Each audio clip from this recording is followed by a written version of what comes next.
উপস্থিত সুধী ও সাংবাদিক ভাই বোনেরা, আসসালামু আলাইকুম।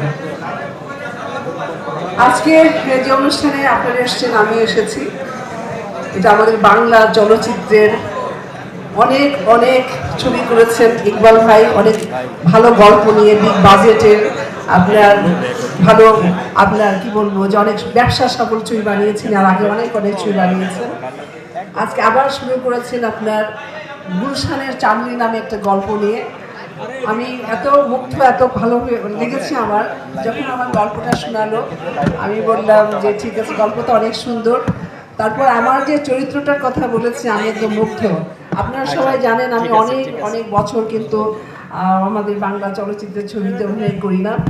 আপনি লাস্ট আমি অন্যদের যে ছবি করেছিলাম রাক্ষসী, সেটা 2023 বা 24-এ, সেটা ইমপ্রেস টেলিফিল্মের ছিল, চ্যানেল আয়ের।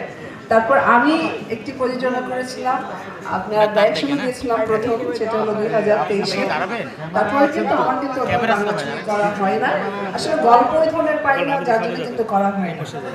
আর এই গুলশানের চাঁদনিটি এত সুন্দর একটা গল্প, এখনকার সময় শ্রমিক উপরে গল্প, আমি আগে একটু আগে এত ভালো লেগেছে, এত ভালো লেগেছে। আর ইকবাল ভাই তো আপনারা জানেন যে উনি ওনার ডাইরেকশন, ওনার যে ছবির গল্প, মানে মেকিং সবকিছু মিলে কিন্তু এত সুন্দরভাবে ছবি মানে তুলে ধরেন। আমি ইকবাল ভাইকে অনেক অনেক অভিনন্দন, শুভেচ্ছা জানাচ্ছি। আর এই ছবি যেন খুবই ভালো চলে, মানে আমাদের বাংলা চলচ্চিত্রের জন্য আবার সুবাতাস বয়, আপনার গুলশানের চাঁদনি দিয়ে এই আশা প্রত্যাশা করি। ভালো থাকবেন।